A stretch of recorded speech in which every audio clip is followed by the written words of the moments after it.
is when there's a situation when you can't follow the law. That's what grace come in at.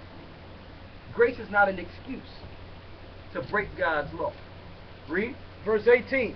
He saith unto him, which Jesus said, thou shalt do no murder, thou shalt not commit adultery, thou shalt not steal, thou shalt not bear false witness, honor thy father and thy mother, and thou shalt love thy neighbor as thyself. Go ahead. The young man saith unto him, all these things have I kept from my youth up. What lack I yet? He said, I already do those things. So what am I lacking, Christ? Read. Jesus said unto him, if thou wilt be perfect, go and sell that thou hast, and give to the poor. Okay, you do all that. Okay. Sell everything you have and give it to the poor. Why don't you do that? Okay, Creative Flow Dollar. You're doing everything. All right, Creflo Dollar. Okay, T.D. Jakes. Okay, Joel Osteen. You claim to be men of God. Sell your Rolls Royce. Sell your house with a golden gate. Okay? Sell everything you have and give it to your congregation. As a matter of fact, tell your congregation that's rich to sell all they have. Read. And thou shalt have treasures in heaven. Go ahead. And come and follow me. But when the young man heard that saying, he went away sorrowful. He did what? Went away sorrowful. He went away sorrowful. Why? For he had great possessions. Because he had a lot. He had a lot. So you know what? Christ gave him the kingdom, offered him the kingdom, and he walked away. Because he loved this life. Now you tell your preachers and pastors to give up their jets, their big houses, their 20-room mansions, their golden gates. And you know what they'll do? 9 times out of 10, they'll do the same thing this rich man did. Because why? They're teaching the prosperity movement. God wants me to have this. But what God? We don't deny that God wants you to have this. But what God? Let's show you which God. Let's go to Matthew. Turn right over a few pages. Let's show you what God. We're going to finish it, but hold what you have. Matthew 4.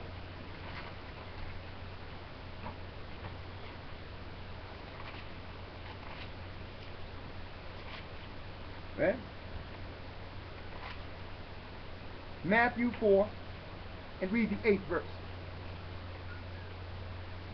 Matthew chapter 4, verse 8.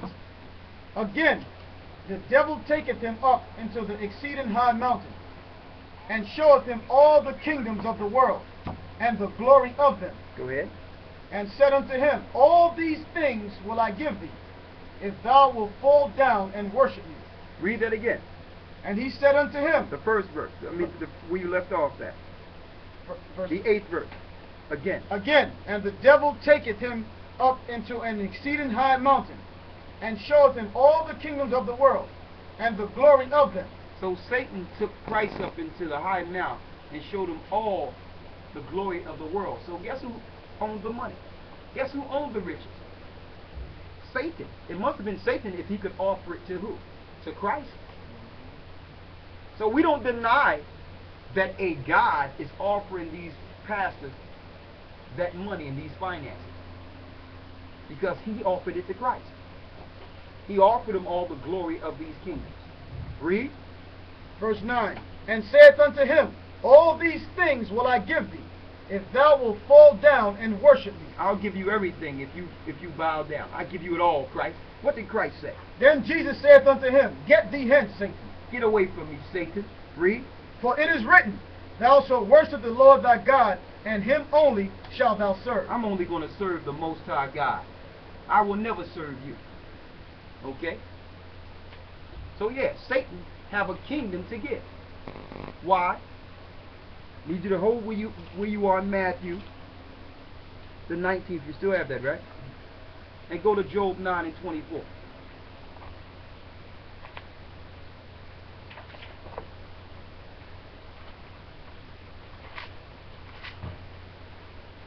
Read that.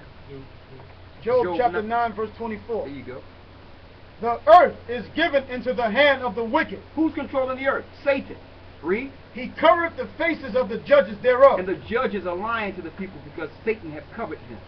Your judges supposed to be judging righteous judgment, but they're paid. Read. If not, where and who is he? And if Satan is not controlling the earth, can someone tell me who? So when you praying to your pastor and praying in your churches and saying, Pastor, give me this and give me that, and Lord, pray, the Most High is not giving it to you. Satan is. Because your pastor is praying to Satan. Okay? Yeah, Satan can give you gifts. So just because you have something and your prayers were answered and all that, doesn't mean that your prayers are always answered by the Most High. Okay? Satan hear you too. And if you will walk his path, which is breaking the Lord's commandments, he'll give you everything for your soul. Go back to Matthew. Where you left off at in Matthew, brother? I left off at 22. 22. Read that. But when the young man heard that saying, he went away sorrowful, for he had great possessions. So he walked away. He could have followed Christ and got the kingdom. But you know what? He wanted this kingdom. Now here's a question, you pastors, you preachers. Which kingdom do you want? You want to live lavishly in this kingdom?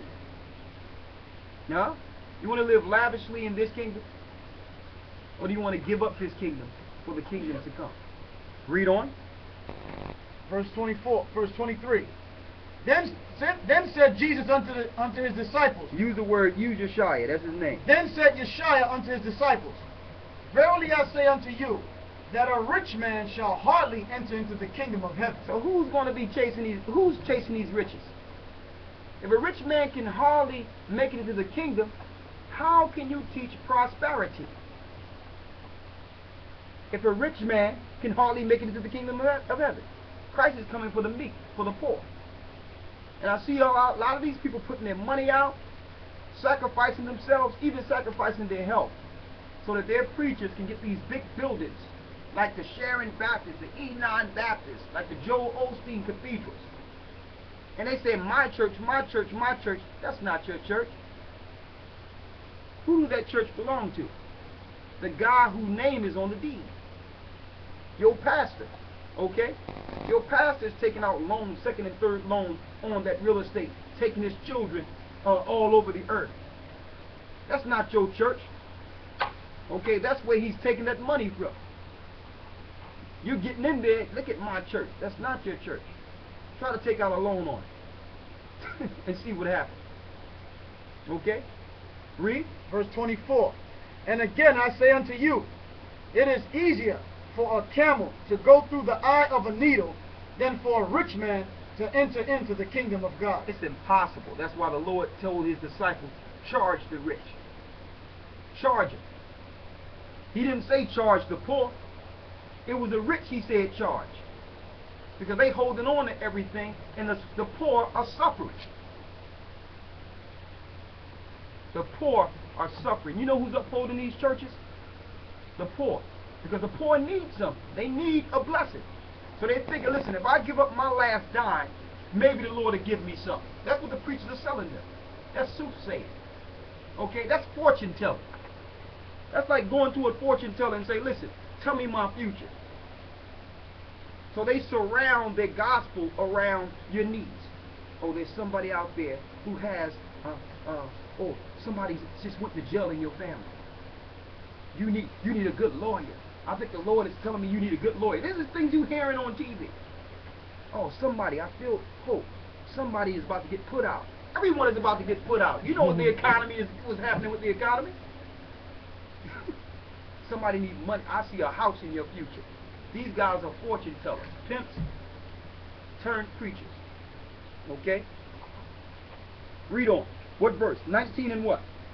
24. That's it. You want to keep going? Keep on going. Verse 25. Matthew chapter 19, verse 25. When his disciples heard it, they were exceedingly amazed. They were amazed. Why? Because the Pharisees and scribes wasn't teaching this. Let me tell you, the Pharisees and scribes, if that rich man would have came to the Pharisees and scribes, they would have told that rich man anything he needed to hear to get his money. Christ didn't care about his money. Christ said, sell everything you have and give it to the poor. These guys would have been like, listen, you following the commandments, come up here with us. so they can get that money from it. And as you can see on those stages in all these churches nationwide, all these stages have rich, prestigious people. And when the Pharisees came to Christ, they was like, why don't you come sit up here with us? Why are you out there with the people that ain't nothing, that's poor? Christ said, listen, man, y'all got that. Okay? Because if you whole already, you don't need me. Go ahead over there. I want to be down here with the common people who know they're sick, who know that they need me. I want to be with these people. Your creative flow of dollars, we sit up there with all these prestigious people. Where's the poor? Let's get Matthew 21, 12, and 13.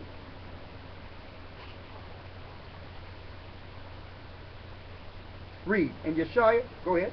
And Yeshua went into the temple of the Most High, and cast out all them that sold and bought in the temple. He did what? And cast out all that sold and bought in the temple. They was getting paid in the temple. This is what Christ would be doing right now in America if he was here. Okay? He would go into your Joel Osteen's temples. He would go into your Creative Flow of Dollar temples, your T.D. Jakes temples, and do what? And overthrow the tables of money changers. He would come over there and just start turning over the tables in the churches.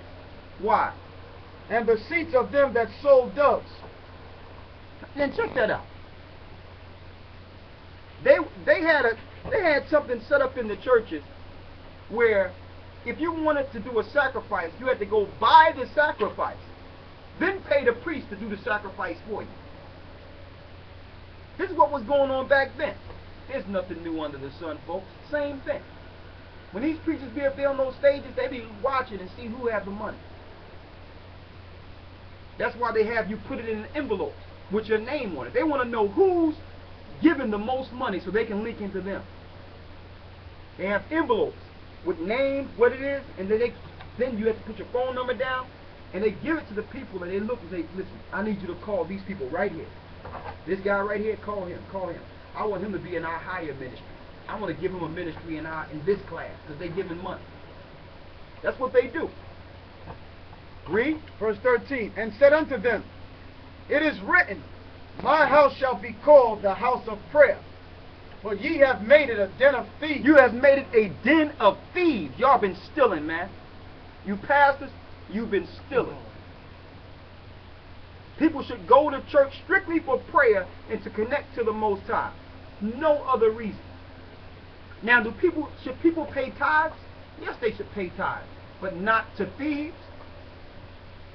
You're not even telling the people what's about to happen. We're in the worst time in world history, and you preachers can't even go into the book and tell people what's going on. Read on. Verse 14. And the blind and the lame came to him in the temple, and he healed them. And he did what? He healed them. So the blind and lame, Christ didn't charge them anything.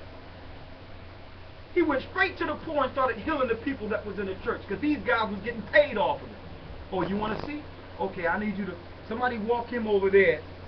Let him buy him a sacrifice and maybe it'll work out for him this week. He was charging the lame. Christ came into that place and started turning over tables. Listen, man, I'm here for these people, and you're getting paid off of it. The Lord's going to deal with these pastors, man. It's time to change. You have the influence. You preachers, you have the influence. And if you change, the people will listen to you. Those that are in Christ. Read. And when the chief priests and scribes saw the wonderful things that he did, and the children crying in the temple and saying, Hosanna, the son of David, they were sore displeased. Now, why was they displeased? Now, when the preachers, the high preachers seen Christ heal the people, and everybody started singing about him, why were they displeased? This guy's trying to cut into my finances. That's what this guy's doing. This guy healing for free.